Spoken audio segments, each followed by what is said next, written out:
Dari doa Bapa kami, berilah kami pada hari ini makanan kami yang secukupnya. Berarti urusan makanan tidak boleh berlebihan. Orang yang berlebihan maka akan ada masalah di bidang kesehatan. Urusan kolesterol, urusan overweight, berat badan berlebihan, atau dia kurang makan, urusan nanti stunting, dan banyak urusan-urusan lain. Kalau kita tidak bisa mengendalikan dari mulut kita, yang masuk tidak bisa dikendalikan, maka akan jadi masalah. Untuk hidup berkualitas, tapi sebelumnya saya mesti terangkan dulu, saya ini siapa? Saya ini Dr. Leo Pardede, saya dari 2006 sudah ada di Timika. 2006 berarti sekitar baru 17 tahun. Saya sudah bilang ke banyak teman, hidup saya sudah saya wakafkan buat Timika. Mati pun saya mungkin dikuburkan di Timika kalau saya mati di Timika. Kecuali saya mati di pesawat atau di mana, mungkin saya di luar. Tetapi kalau saya meninggal di Timika, saya akan dikuburkan di Timika. Karena anak saya lahir besar di Timika. Ini istri saya, Herlina Pusu, yang ini gambarnya cantik tuh. Ini ketika kami pergi ke, ini saya sedikit kesaksian. Saya, istri saya, ini baru menikah berapa bulan ini. Kemudian ini anak saya Yosua. Bapak Ibu tahu di mana ini? Siapa yang sudah pernah kemari?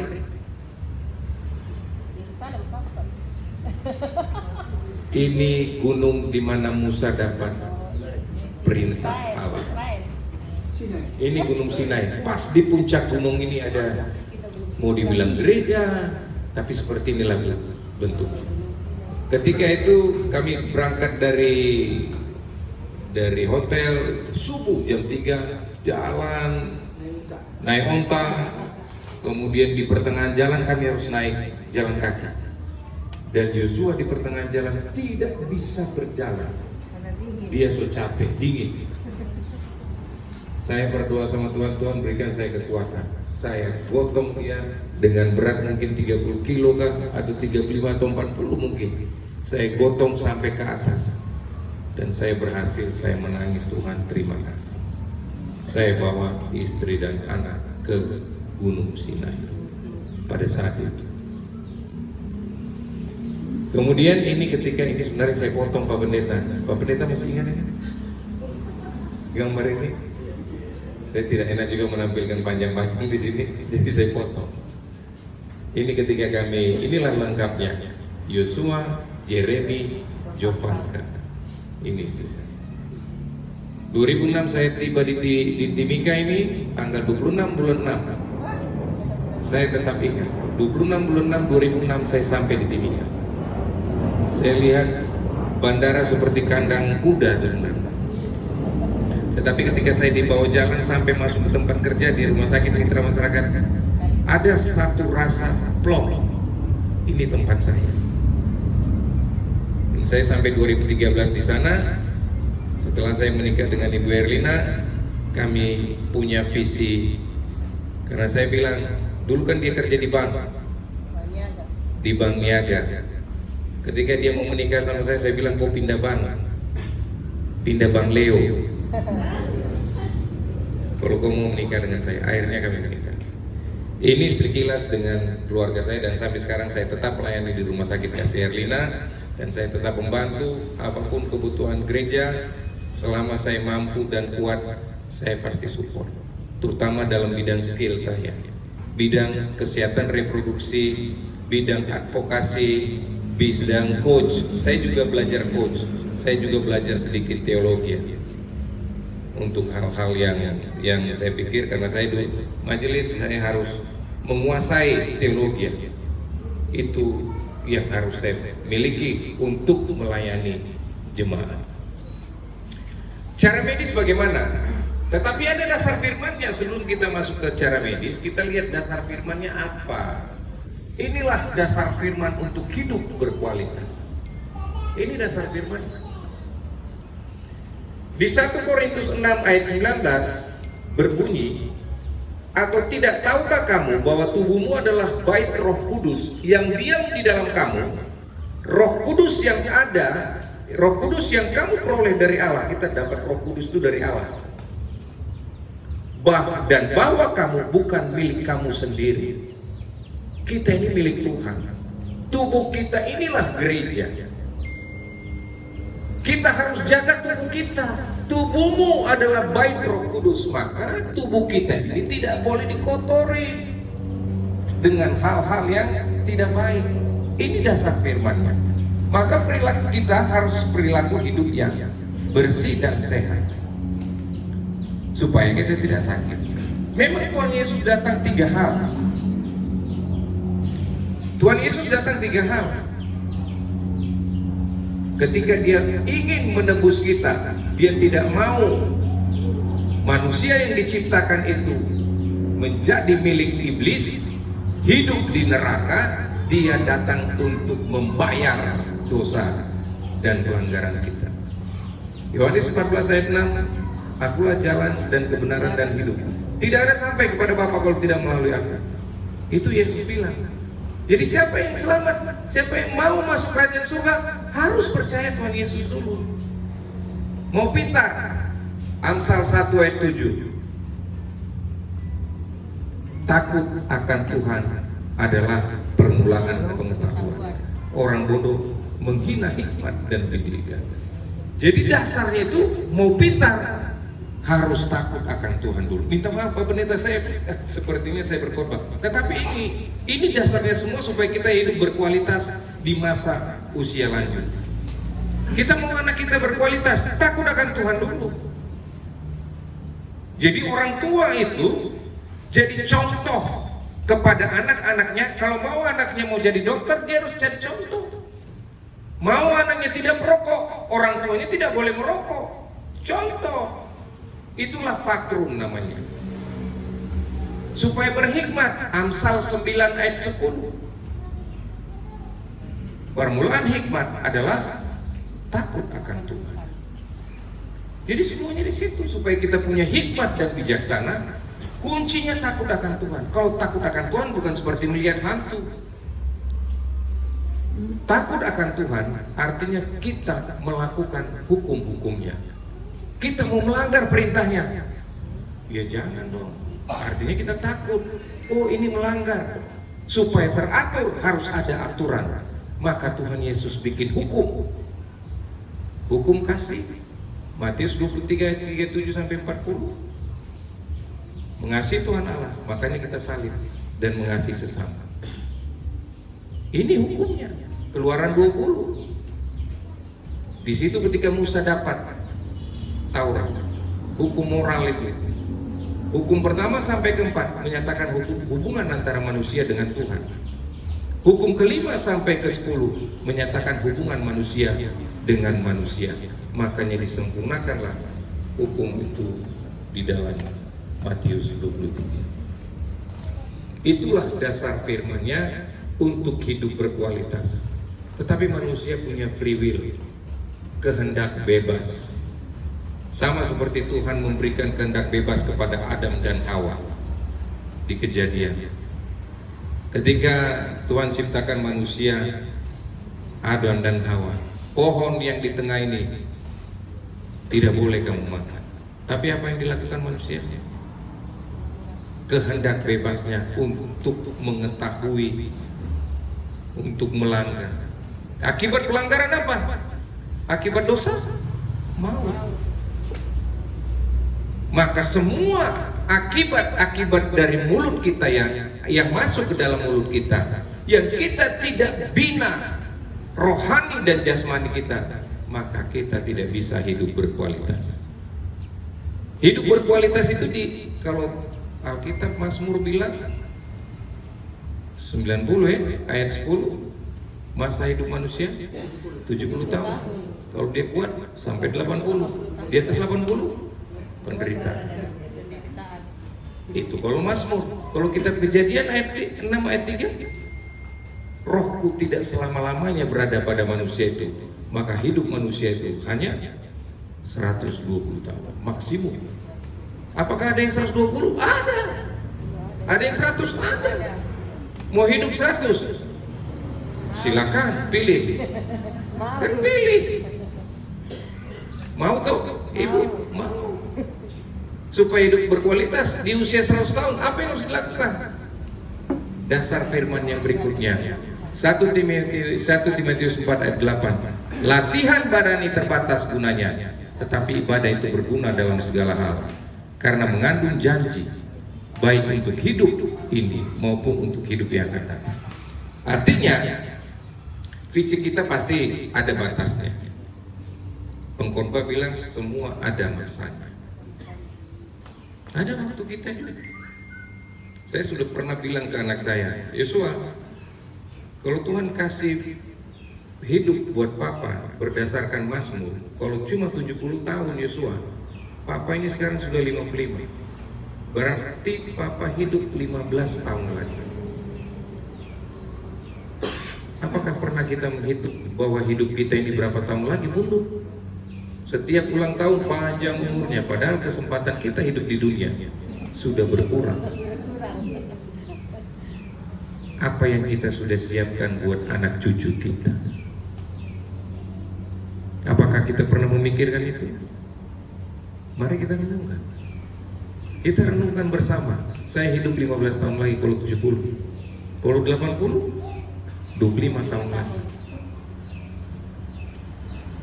Jadi mari bersama-sama kita siasati hidup ini untuk hidup yang memberkati, menghadirkan damai dan sejahtera di dalam kehidupan kita. Ini dasar firman.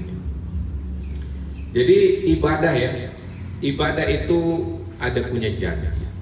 Sama seperti ini, iman timbul dari pendengaran, pendengaran akan firman Tuhan. Semua orang itu kalau tidak mendengarkan firman, maka kalau tanpa Roh Kudus kita tidak akan bisa mengerti maksud Tuhan. Jadi mintalah selalu Roh Kudus hadir di dalam hidup kita, sehingga ketika kita berjalan, ketika kita melakukan satu tindakan, ketika kita berbicara, Tuhan yang membimbing kita. Selesai untuk firman-Nya, kita masuk ke urusan cara medis. Ini secara rohana. Tadi rohaninya sudah, sekarang rohananya. Bagaimana manage kesehatan fisik? Fisik itu latihan badani tadi ada batasan. Saya pernah lihat orang yang tua-tua, Arnold Schwarzenegger, masih ingat ya, yang mantan gubernur Arkansas di Amerika sana. Badannya masih bagus. Karena apa? Dia latihan fisik terus. Dia jalan kaki. Olahraga dibutuhkan olahraga yang teratur. Apa olahraganya? Olahraga cuma suruh jalan kaki kok. 30 menit saja jalan kaki. Saya yakin. Maka tubuh kita, jantung kita akan bekerja berdenyut sesuai dengan jumlah. Menerapkan pola hidup bersih dan sehat dengan makanan sehat dan seimbang. Ini yang saya bilang tadi. Makanan sehat itu apa? Saya kasih tahu ya Bapak Ibu, yang selalu yang enak-enak itu potensi penyakitnya ada. Tong makan B2. Tong makan B2 tuh sadar. Babi putar, apalagi babi rica-rica. Tapi kalau berlebihan, aduh Ibu Pendeta minta maaf, saya baru lihat. Hormat Ibu. Kalau berlebihan pasti tidak baik. Makanya saya selalu ingatkan, doa Bapa kami itu adalah doa yang sempurna. Kalau kita mengerti baik-baik maksud Tuhan di doa Bapa kami, ada maksud Tuhan semua di dalam. Secukupnya. Sifat manusia ini kan sifat yang tidak cukup. Dia selalu mau lagi, dan mau lagi. Tidak ada kata puas. Itu sifat manusia. Tetapi saya ingatkan, saya mengingatkan, saya tidak mengajari, minta maaf saya tidak mengajari. Saya cuma memberitahu bahwa mau hidup berkualitas kan tinggal pilih. Free will, tergantung Bapak Ibu mau pilih mana. Mau hidup sakit-sakitan pada masa 60 tahun ke atas, atau mau hidup sampai saya mati, menutupkan mata, saya sudah minta sama Tuhan, Tuhan saya tidak mau dipasang kateter, kalau bisa mati-mati tidur dan senyum, itu permintaan saya. Kalaupun saya harus pergi, jangan lama-lama, jangan tersiksa. Saya tidak mau tersiksa Tuhan, saya bilang. Kalau mau habis, mau selesai tugas saya di dunia ini, selesaikan cepat-cepat. Kasihan, saya sudah beberapa kali melihat orang meninggal, dan saya ternyuh, aduh, ketika saya mati nanti bagaimana? Ketika saya berdoa buat orang yang berulang tahun, saya selalu katakan hidup manusia seperti itu, 70, 80. Saya hidup sekitar berapa tahun?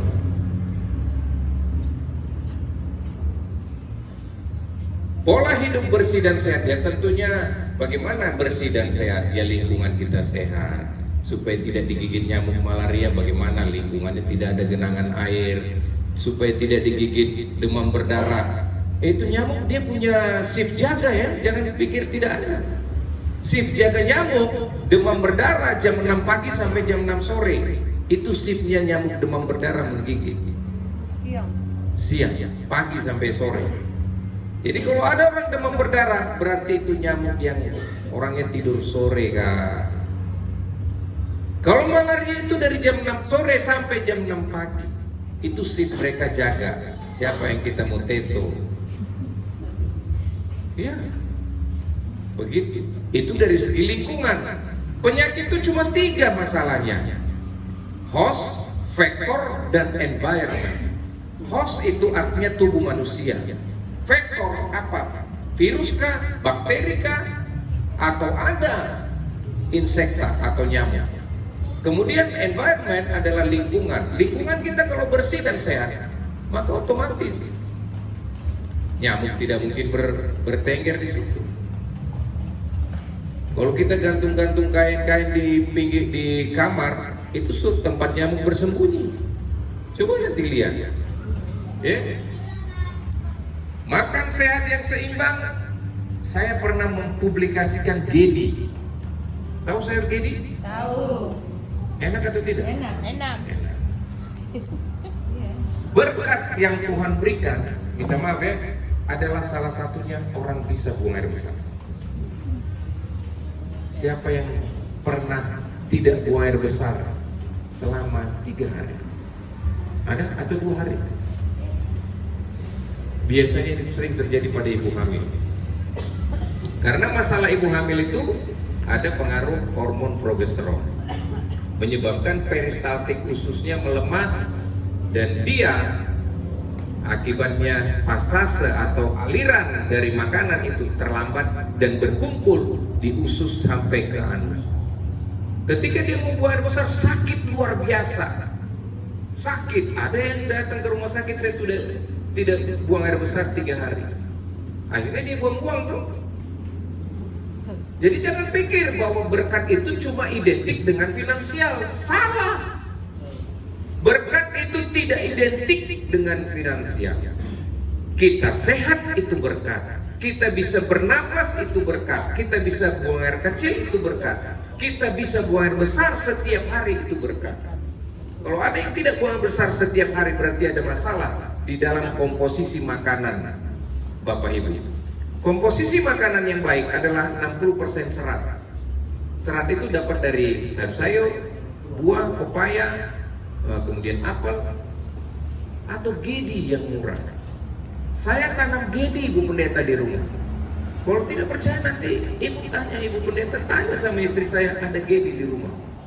Biasanya saya masak, kalau misalkan ada ikan-ikan yang di kulkas, saya lihat, oh ini ikan mereka sudah disimpan-simpan nih, saya ambil, saya olah lagi, saya rebus, kasih bawang putih, bawang merah, kemudian jahe. Cuma itu saja ikan tadi. Kemudian setelah mendidih, saya petik tuh 10 lembar gedi, cuci, gunting-gunting, sudah saya makan. Itu saja saya makan. Dan itu gedi sudah habis, itu pendeta. Tinggal tunggu gedi yang baru, dia tumbuh lagi daunnya. Ini yang selalu saya bilang, gedi itu murah dan itu sehat untuk pencernaan. Sangat baik. Dan minum air putih 2-3 liter per hari. Itu untuk gizi. Ya makan tentunya ya proteinnya butuh, karbohidratnya butuh, tetapi secukupnya. Yang 40% tadi karbohidrat, protein, dan lemaknya. Itu untuk gizi yang seimbang. Kalau sudah cenderung, sudah besar saya punya badan, bagaimana? Ini berat saya sudah melebihi IMT, indeks massa tubuh.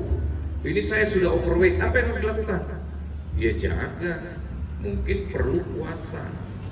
Dietnya karbohidrat, tidak makan nasi. Masalahnya di dalam tubuh kita yang paling banyak membuat kita gemuk adalah nasi atau gula atau apa saja yang manis. Terigu itu, kue-kue manis-manis itu yang bikin kita gemuk. Apalagi kalau kita makan, rata-rata kalau kita pergi ibadah kan makan tuh jam 9, jam 10, kadang-kadang tuh ini bikin gemuk.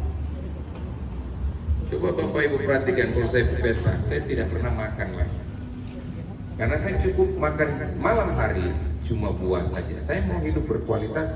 Ketika saya nanti Tuhan panggil, tubuh saya sehat, saya bisa pulang dalam keadaan tubuh yang baik. Begitu. Berolahraga secara teratur. Ya olahraga tadi saya bilang tuh 30 menit. Dan itu rutin. Jangan banyak saja, tidak mesti lari-lari apa segala macam, tidak. Tapi kalau masih muda, kalau dia masih umur 20 tahun, kalau mau lari silakan. Dulu saya juga pemain bola, tapi sekarang sudah tidak boleh lagi, kasihan. Waktu bermain bola Ikatan Dokter Indonesia, saya bilang sama anggota saya, karena saya ketua ID Bapak, saya ketua Belkesi wilayah 5, sekarang saya direktur rumah sakit mungkin seumur hidup ya. Kalau Yosua belum selesai mungkin saya, tapi kalau sudah selesai saya bilang sudah, saya istirahat saja, kau yang di situ. Jadi ketika main bola, saya bilang, adek, saya ikut. Waduh dokter, sudah stop sudah. Dokter duduk saja sebagai ofisial katanya. Nanti takut kita dokter tiba-tiba masalah di lapangan. Itu yang pernah terjadi sama orang-orang yang memaksakan diri untuk memacu jantungnya dan menyebabkan heart attack. Nanti Dr. John akan menceritakan apa yang harus dilakukan kalau ada masalah seperti itu, heart attack atau BHD-nya bagaimana. Indeks massa tubuh ini untuk mengetahui, nanti lihat, bikin sendiri indeks massa tubuhnya. Apakah saya masuk ke dalam berat badan kurang atau underweight ini kurus, ataukah kita berat badan normal 18,5 sampai 24,9, atau kita kelebihan berat badan overweight 25 sampai 29,9 atau 30. Ini yang disebut dengan obesitas. Untuk mendapatkan IMT, indeks massa tubuh, berat badan dalam kilogram dibagi dengan tinggi badan dalam meter dikuadratkan. Itu indeks massa tubuh. Berapa saya punya indeks massa tubuh? Carilah dari rumus ini. Maka ini pengklasifikasiannya untuk yang massa tubuh tadi. Itu untuk kesehatan supaya tubuh ini sehat. Di dalam tubuh yang sehat terdapat pikiran yang sehat. Maka kesehatan mental kita juga harus kita jaga. Kesehatan mental spiritual ini penting. Maka tadi dikatakan ibadah itu punya janji. Janji Tuhan, orang yang takut akan Tuhan, Tuhan berkati. Janji Tuhan, orang yang takut akan Tuhan punya hikmat bijaksana. Takut akan Tuhan memperpanjang umur. Di dalam Amsal itu semua cerita takut akan Tuhan bermanfaat, mengajar kita untuk hidup, mensiasati masalah-masalah di dalam hidup kita. Terlibat dalam aktivitas yang merangsang otak seperti membaca. Orang tua kalau tidak rajin membaca, maka otaknya makin mengecil. Jadi gunakan selalu otak ini. Maka bermain game juga bagian. Jangan larang kalau ada opa-opa main game. Itu salah satu cara untuk merangsang pikirannya.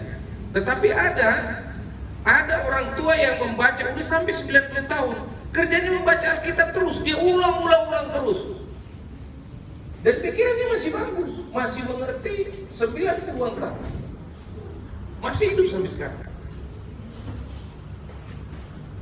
Aktivitas merangsang otak, teka-teki juga. Pertahankan jaringan sosial yang kuat, artinya ikut dalam kegiatan-kegiatan sosial. Ya ibadah mungkin, atau kegiatan sosial yang lain, atau PKK, atau ada kegiatan-kegiatan lain yang positif tentunya, bukan kegiatan yang negatif. Ini akan menjaga kesehatan mental dan spiritual kita. Kelola stres. Semua orang punya masalah.